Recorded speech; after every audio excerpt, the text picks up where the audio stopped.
A nossa palestra de hoje é a importância da farmacovigilância para as instituições de saúde. Nosso palestrante é o professor Dr. Rafael Guzela de Carvalho.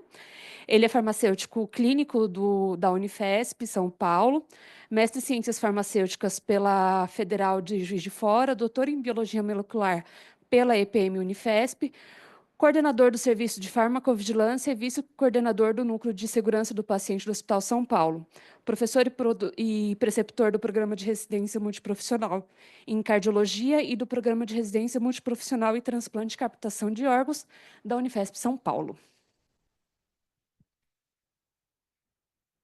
Obrigado, pessoal. Desculpe aí o atraso. Peguei um trânsito de mais de 1 hora de Moema para cá. Foi sensacional, com chuva e tudo. Mas vamos lá. É uma satisfação estar aqui. Agradeço ao convite da Laura, da equipe de farmácia, para falar desse tema que eu lido diariamente com ele, né, dentro do Hospital São Paulo, e desenvolvo as atividades lá em colaboração com os farmacêuticos clínicos e também os residentes.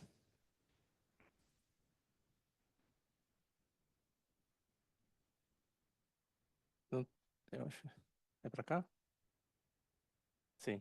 Bom, então, para a gente entender um pouquinho da importância da farmacovigilância, a gente tem que entender o contexto histórico em que ela se estabeleceu, né? Então, a humanidade, com alguns casos, né, que nós tivemos aí sendo descritos, né? Por exemplo, esse adolescente que faleceu após anestesia com cloroforme, né? Que é o primeiro registro formal que nós temos aí na literatura de uma reação decorrente do uso de um medicamento que levou a consequências graves no paciente, né? Registrado na The Lancet. E depois, talvez o caso que chamou maior atenção e levou a maior preocupação aí para a humanidade, que foi justamente o uso da talidomida, né, durante o período gestacional, que ocasionou aí focomegalia, que é uma formação congênita, em bebês da Europa, em torno de 15 mil casos, e no Brasil, em torno de 15 mil casos, e no Brasil, em torno de 1.500 casos, né, que trouxe consequências muito graves, né, e que são percebidas ainda até hoje por quem nasceu nesse período. Acho que não está passando. Você passa.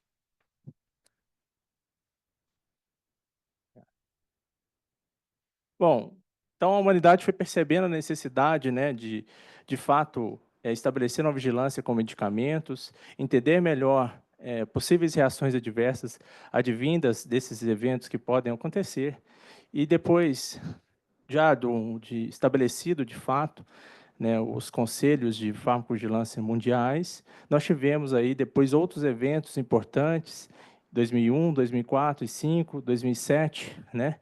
2001, retirada da serivastatina, que é um hipolipiliante, foi retirada do mercado mundial após vários casos de rabdomiólise. Em 2004 e 2005, o Refecoxib e o Valdecoxib, né, que são inibidores seletivos de COX-2, foram retirados devido à ocorrência de efeitos cardiovasculares, né?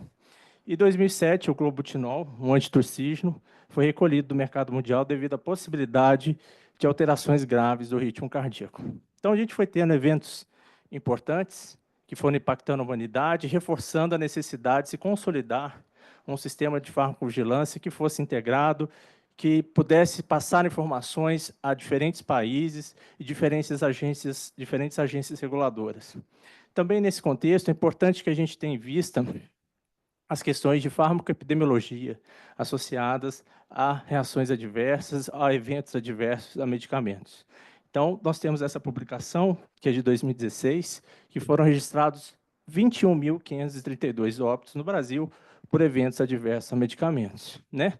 Sabendo disso, a gente tem que olhar as principais classes, né, e se atentar às principais classes que têm essas ocorrências. E no dia a dia a gente trabalhar com essa ideia e com essa informação para que a gente possa também antecipar esses tipos de eventos que possam acontecer nas instituições de saúde. Então, entre os principais medicamentos aí que tiveram essas ocorrências, estão aqueles relacionados ao uso para transtornos mentais e comportamentais, devido ao uso de múltiplas drogas e outras substâncias psicoativas, né, causando síndrome de dependência. E nós temos aí, entre outras drogas, antineoplásicas, imunossupressores, antiparkinsonianos, hipnóticos, sedativos. Então, é um chamariz para a gente ter maior atenção com essas classes medicamentosas que podem ter repercussões graves em saúde. Por favor. Dessa forma, a primeira mensagem que eu deixo é: a farmacovigilância ela é um elemento essencial para garantir a efetividade e segurança das terapias medicamentosas empregadas na instituição de saúde. Quando a gente olha o contexto histórico, a ONU se preocupou muito, a ONU não, as instituições de saúde, da Associação Mundial de Saúde, à época, em 1961, ainda não se tinha a OMS, então a Associação Mundial de Saúde consolidou um grupo de países preocupados com a situação da talidomida, que reportou a necessidade de se criar, de fato, uma comissão internacional para avaliar os medicamentos e as reações adversas.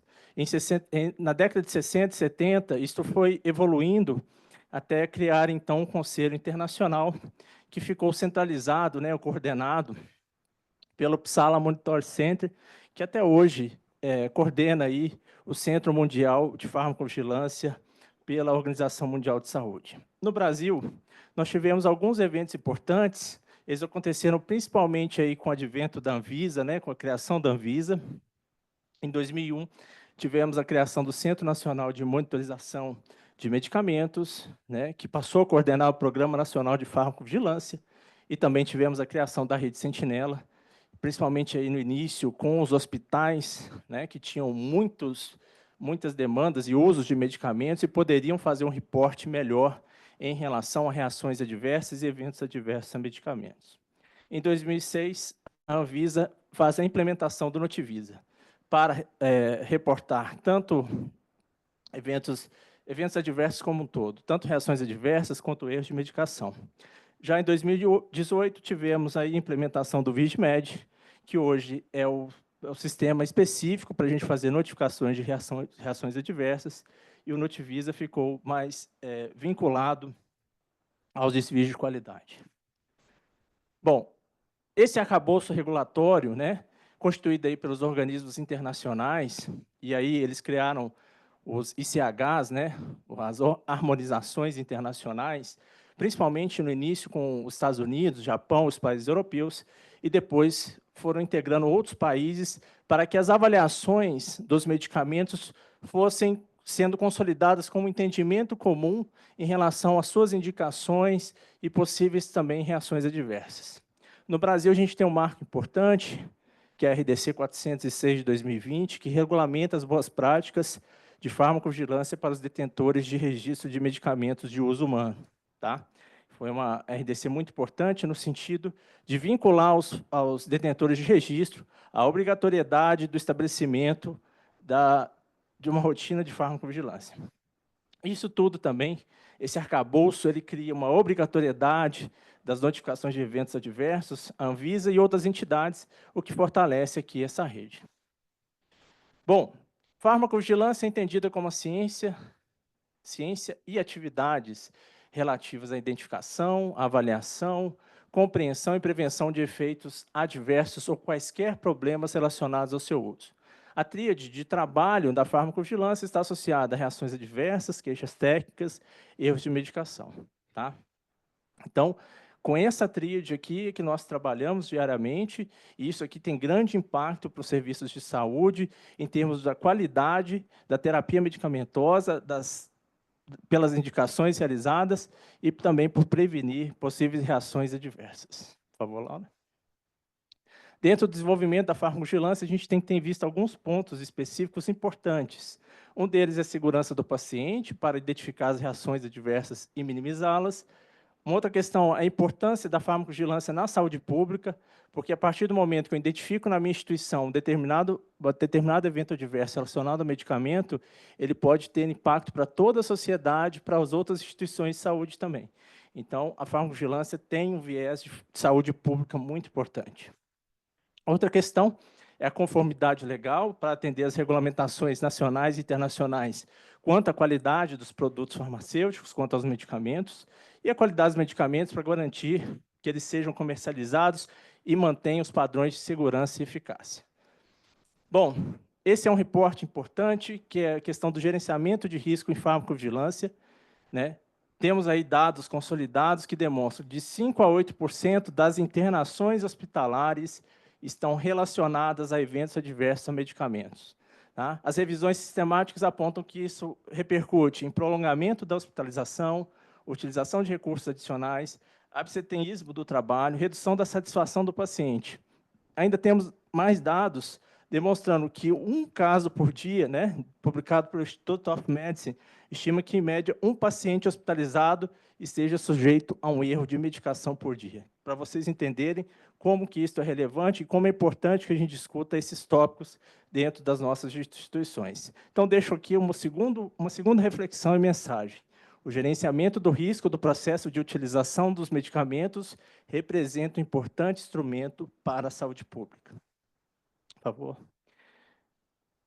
Temos aí alguns aspectos norteadores importantes dentro da farmacovigilância, né? A relação direta da implementação na cultura de segurança das instituições de saúde com a diminuição de eventos adversos e da mortalidade, resultando em melhoria na qualidade assistencial. Mas a gente só consegue fazer isso se a gente tiver respaldo das lideranças. Então, outro pilar importante para que esse sistema se consolide e consiga avançar dentro de uma instituição é o respaldo das lideranças. E lideranças não significa só os coordenadores, os diretores. Isso é tão importante quanto também as pessoas que estão diretamente ligadas aos serviços todos os dias, né? Desde os coordenadores até os farmacêuticos, auxiliares e outros profissionais também dentro da equipe multiprofissional.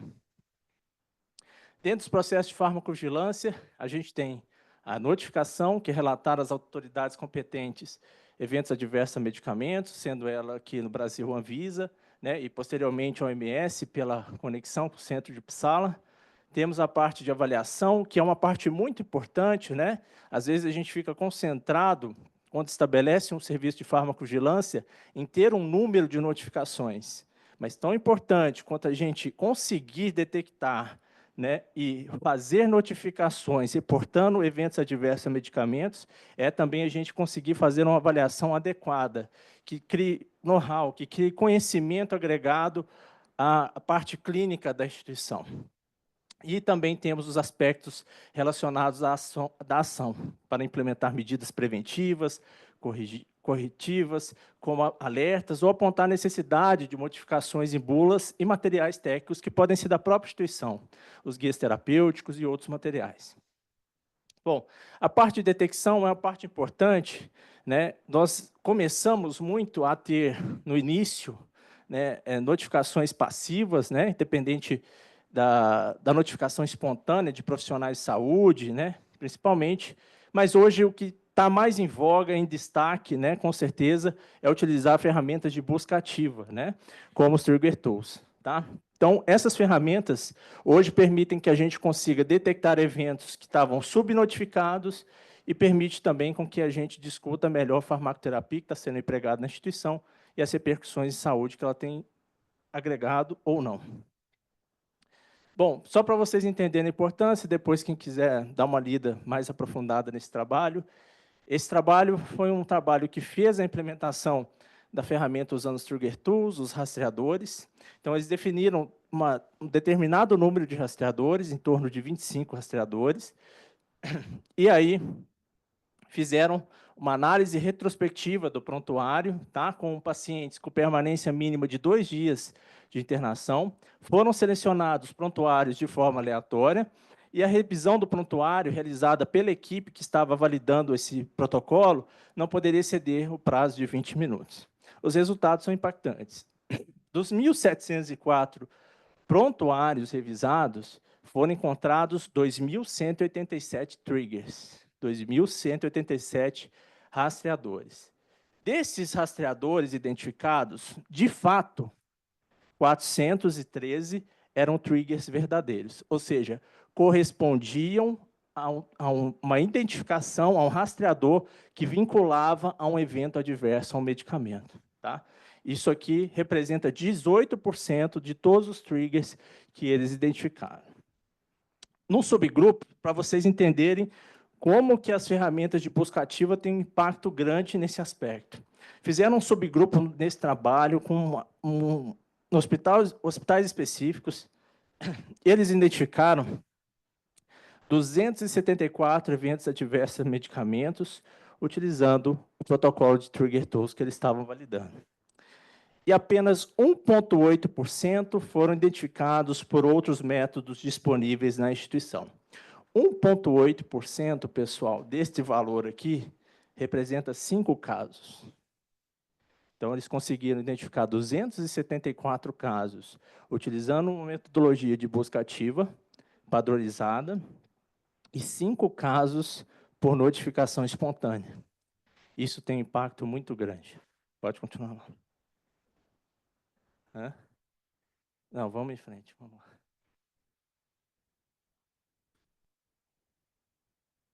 Bom, passando esse aspecto da metodologia de detecção, que é muito importante nesse processo de estabelecimento da farmacovigilância, nós temos os aspectos de identificação dos fatores possíveis e mecanismos de desenvolvimento da reação adversa, né? Às vezes as pessoas pensam, os profissionais de saúde mesmo, não entendem que a farmacovigilância ela é altamente dependente dos conhecimentos de farmacologia e de um estudo aprofundado e permanente nesse sentido.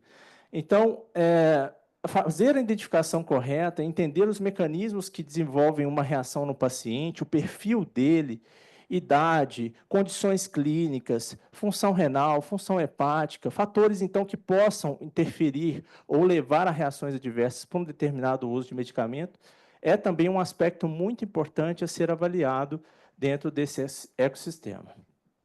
Também temos aqui a estimação, e aí são parâmetros de aspectos quantitativos, da análise risco-benefício e disseminação da informação quando necessária, para promover prescrição, regulação dos fármacos, como metas, uso racional e seguro, gerenciamento, comunicação dos riscos e benefícios dos fármacos e educação e informação aos pacientes. Então, toda essa atividade, inclusive, traz impacto muito significativo na padronização, na despadronização e nas prescrições médicas dentro da instituição. O papel das instituições de saúde, né, nesse contexto, está muito elencado esses 3 elementos. Realizar monitoramento ativo, fazer educação e treinamento e estabelecer colaboração. No monitoramento ativo, inclui implementar sistemas internos para rastrear reações adversas. Hoje, a gente tem aí sistemas com inteligência artificial que, dependendo da forma como você consegue padronizar o sistema, ele consegue te alertar sobre reações adversas que estão acontecendo. Um outro aspecto também muito importante é a questão da educação pela capacitação dos profissionais de saúde, né? Isso envolve um trabalho de educação permanente bem estabelecido. E, por fim, colaboração para trabalhar com as autoridades de saúde, indústrias farmacêuticas e também outras instituições de saúde parceiras. Quais são os resultados e benefícios da farmacovigilância para as instituições de saúde? Redução de custos e gastos com saúde, né? E a gente tem que valorizar isso, porque os gestores, e a gente não vai fugir disso, sendo uma instituição pública, sendo uma instituição privada. Os gestores estão olhando também custos. E a gente tem que apontar que isto aqui vale um investimento, porque ele implica em redução de custos. Porque a gente vai ter menor número de eventos adversos, menor número de hospitalizações ou prolongamento de internações, menor recolhimento com aquisição de produtos de boa qualidade e ressarcimento de perdas por desvio de qualidade. Na questão de melhoria de gestão de processos, gera informações para a Comissão de Farmácia Terapêutica, na padronização e despadronização de medicamentos, então gera um reporte interessante para avaliação da comissão, gera informações para auxiliar os processos de aquisição em relação aos fornecedores e laboratórios que a instituição adquire os medicamentos e fornece informações que auxiliam em processos de seleção. Em relação à promoção da cultura da melhoria contínua, quando a gente tem um sistema bem estabelecido, a gente aumenta o senso crítico dos profissionais para a identificação de falhas nos processos internos e execução de medidas preventivas e corretivas. Então, este ambiente da farmacovigilância, ele vai gerar diretamente um impacto na promoção de cultura de segurança e melhoria contínua. Temos ainda como benefícios a ampliação da integração do farmacêutico às equipes multiprofissionais, né? Quando a gente pensa em farmácia clínica, o aspecto da segurança está lá, e segurança está vinculada à questão da farmacovigilância. A questão da efetividade está também dentro do raciocínio clínico, e a farmacovigilância também auxilia nesse processo de avaliação da efetividade. Então, isso ajuda muito com que os farmacêuticos estejam mais próximos e integrados às equipes multiprofissionais. Além disso, possibilita a atualização e capacitação dos profissionais de saúde, gerando informações sobre necessidade de treinamento a partir da detecção dos eventos adversos mais recorrentes dentro da instituição, redução de riscos de dano à imagem, porque a partir do momento que a gente consegue evitar esses eventos adversos mais graves que podem ocorrer, a instituição também se protege em relação a questões de processos judiciais e difamação. Por favor, Laura. Para fechar aqui a apresentação, um caso clínico interessante do nosso trabalho desenvolvido lá. Tivemos um paciente TX renal, internado em outra unidade hospitalar, até o dia 18, por infecção do trato urinário, recebendo polimixina B, itabenem e meropenem. Depois de 4 dias, começou a apresentar desúria e fraqueza. Internou no Hospital São Paulo, no dia 25/8, por infecção do trato urinário. Então, ele continuava com a infecção do trato urinário. A urocultura indicou infecção por Klebsiella pneumoniae sensível a ceftazidima mais avibactam, que é um medicamento barato, né? R$800 um frasco. Iniciou o tratamento com meropenem até a disponibilidade da ceftazidima mais avibactam.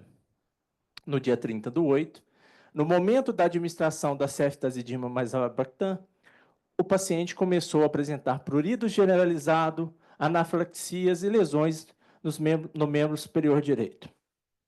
Sendo interrompida a administração, iniciado desclorfenamina e hidrocortisona com melhora do quadro. A equipe médica optou por substituição do tratamento por meropenem, polimixina e ertapenem e fizeram a notificação para a nossa equipe da farmacovigilância. Então, recebemos a notificação. Aí fizemos um estudo um pouco mais aprofundado, porque o paciente só tinha esta possibilidade de tratamento. Então, ele tinha uma bactéria sensível somente a ceftazidima mais avibactam. Nós procuramos aí alguns cases, né, alguns reports, achamos esse trabalho muito interessante, achamos outros trabalhos complementares também, que indicaram a possibilidade de se realizar um processo de dessensibilização para que o paciente pudesse, então, receber, né, e utilizar o fármaco Torgena ou ceftazidima mais avibactam. Então, a farmacovigilância indicou à equipe clínica a possibilidade da realização desse protocolo. A equipe clínica nos atendeu e ouviu prontamente essa questão, entendeu que era viável realizar o protocolo. Ele foi realizado no dia 6/9, com boa tolerância, sendo ajustada a posologia para um frasco ampola de 8 em 8 horas, sem intercorrência. Então, o paciente utilizaria 3 frascos por dia. Durante o acompanhamento clínico, no 3º dia, né, inclusive eu estava nesse dia no hospital, porque era plantão, estava discutindo o caso, avaliando a evolução do paciente, nós verificamos que ele apresentou uma diminuição da função renal. E aí, junto com os farmacêuticos clínicos que estavam em plantão comigo, nós discutimos com a equipe médica o ajuste da posologia para um frasco de 12 em 12. Então, nós já reduzimos também uma questão de custo, né, pensando e observando a efetividade, né, e questões de segurança do paciente. E aí, nós reduzimos um frasco por dia por pelo menos 10 dias. Foram realizados 14 dias de tratamento com ceftazidima mais avibactam, com boa resposta clínica ambulatorial. Após a finalização do tratamento, o paciente teve alta hospitalar. Então, a gente tira de lição disso tudo é que a farmacovigilância é essencial para garantir a segurança do paciente e qualidade dos medicamentos e saúde pública. Talvez essencial pudesse ser substituído por imprescindível, algo que é imprescindível. recomendo fortemente vocês, como farmacêuticos, a incentivar a cultura de notificação e de monitoramento ativo dentro da instituição de vocês. E como mensagem final, deixo essa mensagem do William Osler: todo paciente que você vê é uma lição muito maior que a doença da qual ele sofre. Por mais que a gente consiga entender as reações adversas mais comuns e quais perfis de pacientes tendem a acontecer com mais frequência, a gente tem que individualizar o olhar para cada paciente. Então, apesar de fazer as associações, a gente sempre tem que ter em mente a individualização da visão, do tratamento e das necessidades do paciente. Então, desta forma, eu agradeço, Laura, e a equipe toda, e muito obrigado.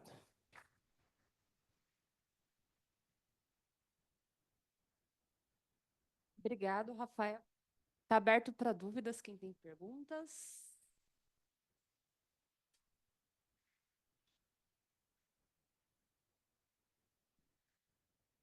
Obrigada, doutor Rafael. Excelente sua apresentação. E eu não sou farmacêutica, e é um tema que perpassa. Ah, é quase.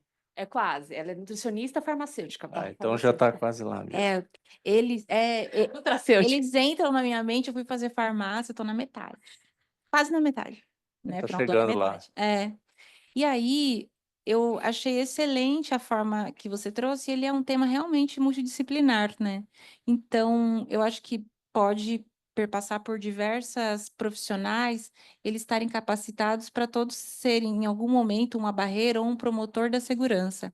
Na sua prática, como que vocês conseguem trabalhar no Hospital São Paulo, que é, para mim, uma referência? Eu também fiz EPM, eu sou da gastro, fiz mestrado lá, e sei o quanto de dificuldades que tem financeiras, mas com processos muito sólidos. Então, como que você conseguiu implementar a farmacovigilância lá e como você consegue trabalhar de forma interdisciplinar? Eu acho que é a minha principal dúvida. Perfeito. E isso é um desafio para todas as instituições, porque eu acho que a gente conseguiu trazer, de fato, a farmacovigilância em evidência na instituição, que já existia há muito tempo, mas coordenada por um outro profissional na época, porque a gente se aproximou muito da gerência de risco do hospital. E ela também, a gerente de risco, quis com que os farmacêuticos integrassem a equipe. Né? Depois que a gente foi evoluindo no estabelecimento do serviço de farmacovigilância, realizando, nós fizemos semanas, fizemos seminários, palestras, e ao longo do tempo, a gente também foi estabelecendo prioridades, junto com o núcleo de segurança. Então, os casos mais recorrentes na instituição, aqueles que estavam trazendo maior impacto, que estavam sendo muito direcionados a determinadas equipes, foi aonde a gente começou a fazer o primeiro trabalho. Então, essas equipes que a gente tinha maior incidência de eventos adversos, foram ali as equipes que a gente começou a trabalhar. Então, olhando do aspecto de gestão desse processo, eu tinha que pensar em como estabelecer um fluxo de notificações na instituição, qual a minha equipe de trabalho, como eu conseguiria trazer isso. E depois disso consolidado, os meus fluxogramas para reações adversas são diferentes, né? Então, para reações adversas eu tenho um fluxograma, para desvio de qualidade eu tenho outro fluxograma, e para erros de medicação eu tenho outro fluxograma de trabalho. Então, estabelecimento de fluxogramas, fluxos de processos, também foi algo essencial para que, desde o começo, eu tivesse sucesso. E, além de tudo, e eu destaquei isso aqui também, lá, eu sempre coloquei, desde que eu assumi a atividade como coordenador do serviço de farmacovigilância, eu assumi que a gente, apesar do número, pudesse ser um número que fosse, e hoje a gente tem um número significativo de notificações, por maior que ele seja, a gente nunca ia deixar de avaliar aprofundadamente cada notificação. Porque, às vezes, se preocupa tanto em fazer a notificação em sistema, mas se preocupa pouco em analisar aprofundadamente. Então, eu quero tirar o mínimo, o máximo que eu puder, e deixar o mínimo perdido para trás. Então, eu quero buscar o máximo. Então, essa também foi uma mentalidade que a gente conseguiu implementar. E a outra questão foi justamente estar próximo E eu participo, eventualmente, das reuniões da Comissão de Farmácia Terapêutica, para dar esse suporte à comissão na questão de padronização e despadronização dos medicamentos, e estar próximo também da equipe médica e de enfermagem, principalmente, né, que são os profissionais que estão envolvidos diretamente na cadeia do medicamento. Então, a gente começou a ter essa proximidade maior com a equipe médica e equipe de enfermagem, e aí a gente conseguiu também melhorar essa relação e essa comunicação nas diferentes frentes que a gente fosse trabalhando.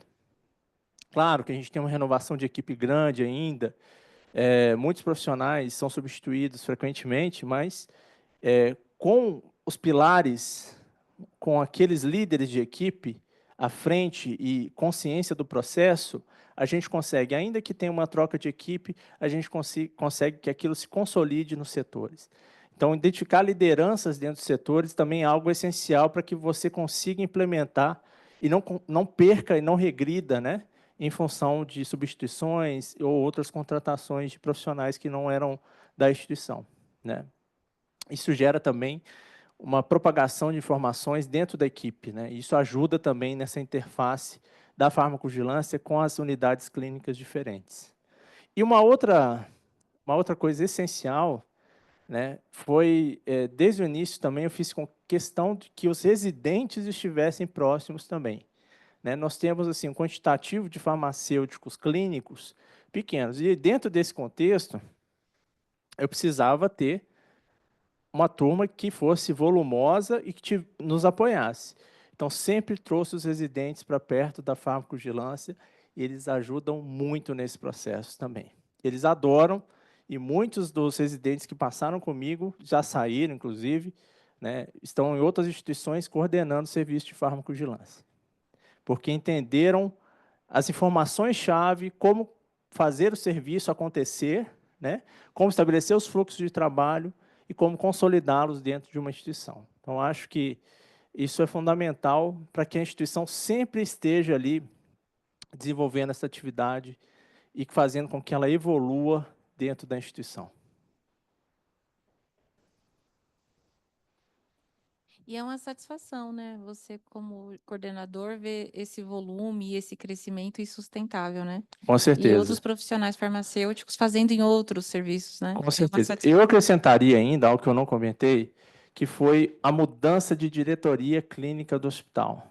Isso impactou também porque o diretor técnico clínico, ele tem hoje uma percepção do valor dos farmacêuticos dentro do hospital. E quando eu apresentei a ele o desenvolvimento das minhas atividades, quando ele assumiu, ele entendeu quão era relevante e me deu toda a liberdade para que eu desenvolvesse o trabalho e aprimorasse o trabalho. Então, o apoio também da diretoria nesse processo é algo muito importante, tanto para o início, né, ao se estabelecer, quanto consolidar, quanto evoluir. Então, a diretoria também traz um respaldo muito grande no entendimento dos benefícios, né, que a farmacovigilância agrega no dia a dia da rotina clínica do hospital. Tá certo. E são quantos farmacêuticos clínicos e quantos residentes? Residentes, a gente tem 16, inclusive o Rafael é ex-residente lá da UTI. Você me falou. A Laura esteve lá também, como farmacêutica, não foi residente, mas... Ah, foi, de Santos. De Santos. É porque a turma de Santos, ela ia de vez em quando lá. A gente era a parte rica. Ah, Tinha para. a Torgena lá. Santa Casa, né? Só no dia não precisava aguardar chegar, a gente já tinha lá. Olha, Mas são 16 residentes em São Paulo e 4 residentes lá em Santos. E a gente vai aumentar, né? A gente está com a proposta de abrir na área de infecto, lá uma parte de residência multiprofissional, e também ampliar as vagas do TX, né? Do transplante, que eu sou preceptor e tutor do programa lá da farmácia. De farmacêuticos clínicos, de fato, eu colocaria que a gente tem por volta de 8 a 10, numa equipe que tem mais de 20 farmacêuticos, né? Porque muitos deles ainda estão envolvidos com as rotinas da farmácia hospitalar, gestão dos medicamentos, aquisição, né? Então, os residentes hoje também são muito importantes nessa consolidação da farmácia clínica dentro do hospital, em função desse número reduzido que a gente tem de farmacêuticos que estão, de fato, em rotina como farmacêuticos clínicos, né? Peraí, que a Edith tem uma Ótimo, pergunta. obrigada, doutor Rafael. Imagina, eu agradeço. É o parzinho da Rose, tá? Ela gosta de falar, eu também gosto. Imagina. É muito boa a sua explanação, Rafael, mas eu tenho algumas dúvidas em relação mais ao processo que você usa. Você falou sobre esses líderes setoriais. Eu queria entender melhor se são enfermeiros, se são os farmacêuticos e como que eles trabalham isso dentro da unidade. Se eles são multiplicadores, se eles usam gatilhos, rastreadores. Certo. É uma questão importante. A gente tem líderes diferentes, inclusive médicos, que a gente conseguiu trazer esse vínculo de importância. Então, a gente tem médicos, a gente tem enfermeiros, a gente tem auxiliares de enfermagem, técnicos de enfermagem, que ajudam muito. Os auxiliares e técnicos, eles também reportam bastante. E temos os farmacêuticos também. Então, quando eu falei de liderança, é para que a gente amplie a visão de que a liderança não é só aquele profissional de ensino superior. Eu tenho que fazer entender aos profissionais de nível técnico, ensino médio também, que estão dentro da equipe, que eles também são importantes nesse aspecto de consolidação da farmacovigilância. Então, a gente sempre direcionou, porque o vínculo foi mais fácil, profissional, com os enfermeiros, com os farmacêuticos e médicos, em determinadas unidades. Tá? Então, quando a gente conseguiu achar alguém dentro da unidade que era uma liderança importante, que a gente entendeu que era um multiplicador, a gente trabalhou muito com essa pessoa, determinados pontos em relação às notificações e mais em relação aos triggers com os farmacêuticos. Porque como os farmacêuticos estão dentro da rotina clínica, envolvidos na análise de prescrições, avaliação de prontuário e tudo mais, fica mais fácil da gente desenvolver esse trabalho com os farmacêuticos em relação aos rastreadores. E os relatórios consolidados, a gente repassa à equipe da unidade depois. Porque isso é uma coisa importante também. Eu tenho que ter os rastreadores, identificar as reações adversas, pode ser eventos adversos como um todo, mas priorizo as reações adversas, e ao final do mês a gente fazer uma reunião com a equipe da unidade, demonstrando ali o trabalho desenvolvido, os indicadores da unidade em relação às reações. Isso é importante, por quê? Porque a gente começa a discutir protocolos. Então, a gente começa, pelo uso dos rastreadores, pela maior identificação de reações adversas, a discutir protocolos clínicos dentro daquela unidade para a melhoria dos processos. Então, é dessa forma que a gente está trabalhando hoje. A outra pergunta você já respondeu, que era como você dava essa devolutiva para a unidade, porque eu acho que isso é o que falta muito para a gente. Hoje a gente tem um sistema de notificador, onde pode ser o farmacêutico, então a gente acaba fazendo ela nominalmente, mas quando vem da equipe assistencial, ela vem muito no conceito anônimo. Então, às vezes, a gente fica aí também nessa dificuldade de como dar retorno, mas já me respondeu também.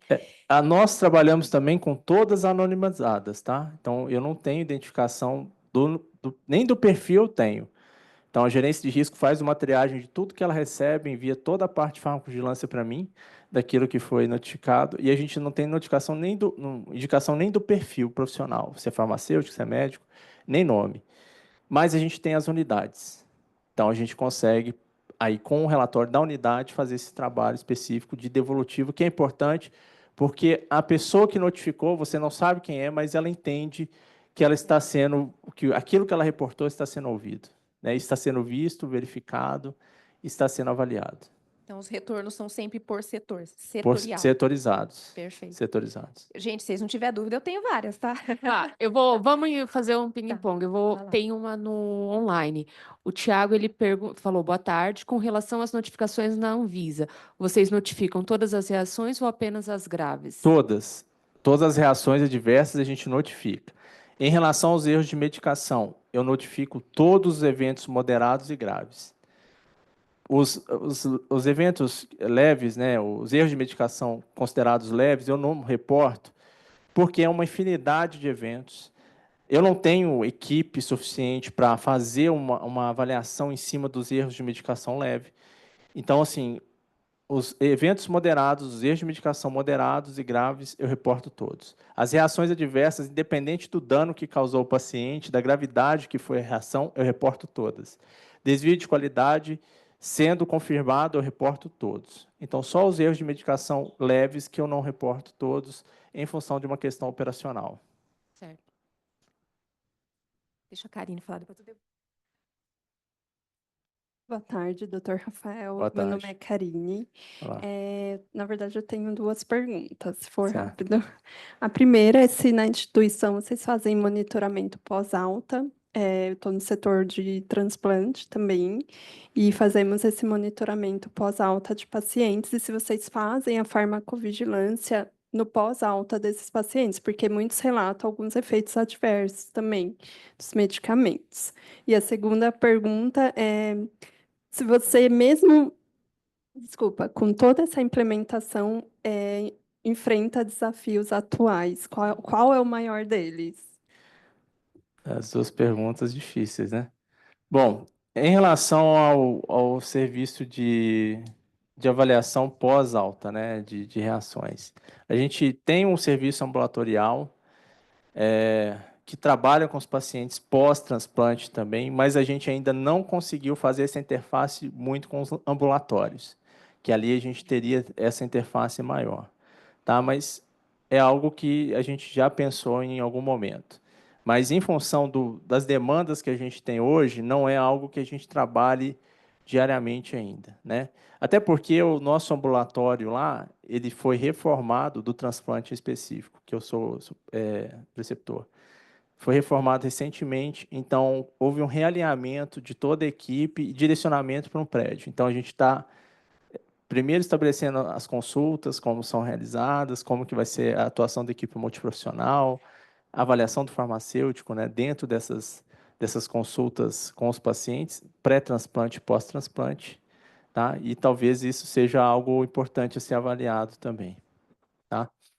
Em relação a desafios, eu acho que todo dia a gente tem desafios lá. Todo dia a gente tem desafios, porque os recursos são menores, né? A gente teve uma melhoria muito grande nos últimos anos, mas os recursos ainda são menores, tá? E eu acho que, pelo número de pessoas que...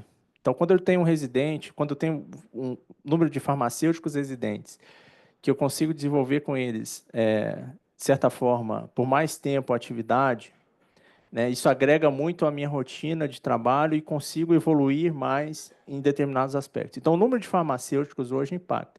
Então, hoje, por exemplo, a farmacovigilância tem 3 farmacêuticos, de fato, né? O professor Sandro, que veio aqui já 2 vezes, né, Laura? Ele está lá comigo, e também a farmacêutica Verônica, né, que ela direciona mais para sistema de informação de medicamentos, né? Ela trabalha muito com SIM lá. Iniciou esse processo e está indo muito bem. Mas, então, basicamente, nós temos 3 farmacêuticos, de fato, de farmacovigilância. Então, esse quantitativo de equipe impacta muito, né? E eu sempre fico avaliando de que formas eu posso melhorar o meu processo daquilo que ele está hoje, né? Então, por exemplo, se eu tivesse um sistema, porque eu trabalho muito com sistemas de drive planilhas. Se eu tivesse um sistema informatizado, integrado ao TASI, que conseguisse fazer certos alertas nesse sentido de identificar eventos adversos, eu ganharia muito. Então, acho que um desafio que eu tenho ainda é conseguir fazer essa interface ao longo do tempo ser implementada lá. Então, esse aspecto de implementação de tecnologias que auxiliem a gente conseguir ter reportes mais frequentes e observar certas situações que, mesmo a gente usando triggers, a gente não consegue detectar, é um elemento de desafio que a gente tem dentro do aspecto operacional da farmacovigilância lá. Acho que esse é o principal, talvez.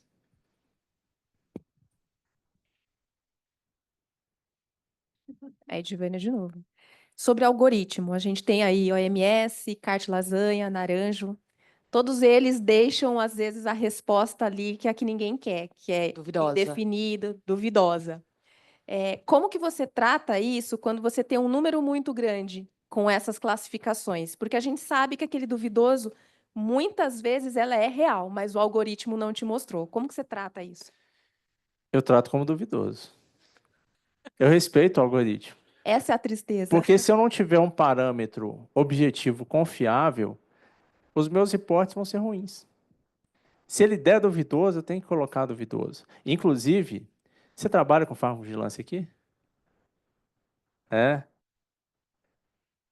Ele e Ui, a Brenda estão a ajudando aí com Brenda. os gatilhos e com as análises. Sabe uma coisa que eu já tive ideia? Porque às vezes, olha o que acontece. Eu faço pelo naranjo lá, tá? Que eu acho o melhor dos negócios. E aí, a Anvisa trabalha com causalidade OMS. Sabe o que eu já tive ideia de fazer? Pegar aquilo que deu duvidoso no meu e aparece como provável da Anvisa e começar a fazer as comparações. E hoje a Anvisa trabalha numa dinâmica muito interessante. Às vezes eu coloco um report de uma notificação no dia, no outro dia já sumiu, já integralizaram no sistema, já está tudo certo. E algumas vezes, inclusive, a Anvisa coloca comentários em cima daquilo que eu notifiquei. Então, teve uma situação que foi um uso de clorexidine em região periocular, que foi feita lá, e eles apontaram, olha, está errado. Segundo o manual tal, vocês deveriam utilizar isso, recomendo isso. Eu peguei exatamente a resposta da Anvisa e encaminhei para o setor de oftalmo. Falei, gente, vocês têm que padronizar isto aqui. Vocês têm que fazer isto aqui. É recomendado pela Anvisa. Ó. Vieram a resposta, veio uma devolutiva importante. E uma coisa que eu tive ideia é fazer essa comparação. Aquilo que deu, geralmente bate. O meu provável bate com o provável da Anvisa. O meu definido bate com o definido da Anvisa. Mas o duvidoso, muitas vezes, dá divergência. Eu coloco o duvidoso, mas no deles aparece provável. Então, acho que uma coisa, um estudo interessante a se fazer, claro que tem que validar aí um protocolo interessante para isso, é pensar aquilo que você reporta como duvidoso, como é que a Anvisa interpreta na avaliação deles. E fazer uma comparação dos algoritmos utilizados. Eu acho que seria uma avaliação importante. Mas o duvidoso eu considero duvidoso, reporto duvidoso. Porque se eu não tiver a minha escala objetiva sendo respeitada, eu acho que a fidedignidade daquilo que eu estou colocando ela vai ser perdida. Então, eu respeito aquilo que caiu no algoritmo. A gente usava carta e lasanha aí por um período grande e a gente acabou fazendo isso, né? Olhando um pouquinho na literatura as comparações. E parece que a carta e lasanha era a que tinha menor chance de duvidoso, mas é bem isso que você falou. Quando a gente compara com a OMS, ela volta muito parecida com a de laranja. Então a gente entrou ali na onda do laranja e a gente fez essa alteração. Mas eu acho que a Anvisa também deveria padronizar para a gente poder falar a mesma língua, né? E Com não ter certeza. essas divergências de classificações, né? Com Bom, certeza. obrigada. Acho que é um trabalho a ser feito aí, Laura. Não. Hein? Para mim, não. O Will, a Will, Brenda tá, olha. a Ó, Brenda. só para deu o nosso horário, só para encerrar, o Thiago mandou mais uma pergunta.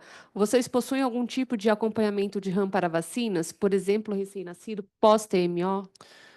Então, não, a gente não tem. Inclusive, eu fui numa reunião foi no Einstein, foi ano passado ou ano retrasado, que a Anvisa deu porque ela está se credenciando como agência internacional, né, para avaliação de produtos farmacêuticos como um todo lá. Então, eles estão credenciando toda a rede Sentinela e estão fazendo reuniões periódicas, sejam online, sejam presenciais. Aí a gente foi lá para o Einstein. Aí, dentro do Vigimed, tem um campo específico para você notificar reações vacinais. Inclusive, há uma aba específica lá para você fazer o reporte de reações vacinais.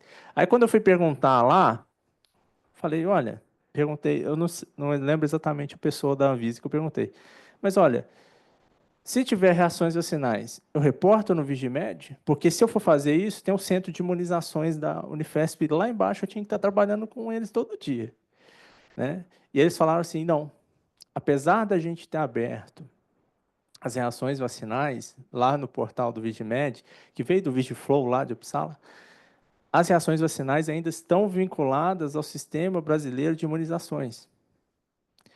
Então, eu reportar lá não trará tanto impacto nessa questão da avaliação da reação vacinal, a não ser para a própria consolidação da informação no serviço. Né? Mas como lá a gente tem um serviço desmembrado de imunizações, essas atividades de notificação de reações vacinais ficam vinculadas lá ao centro de imunizações que a gente tem. E enquanto a gente não conseguir fazer essa migração dessas notificações de reações vacinais do centro da Sociedade Brasileira, Sistema Brasileiro de Imunizações, para dentro do Vigimed, a gente ainda vai continuar com essas divisões. Então, por isso que a gente não trabalha muito ainda com notificações de reações vacinais, avaliação de reações vacinais por essas questões. Beleza. Obrigado, Rafael. Obrigada a todos os farmacêuticos. Eu que Muito obrigada agradeço. mesmo. Peço desculpas aí pelo atraso, enfim, várias questões hoje, tá bom? Obrigado.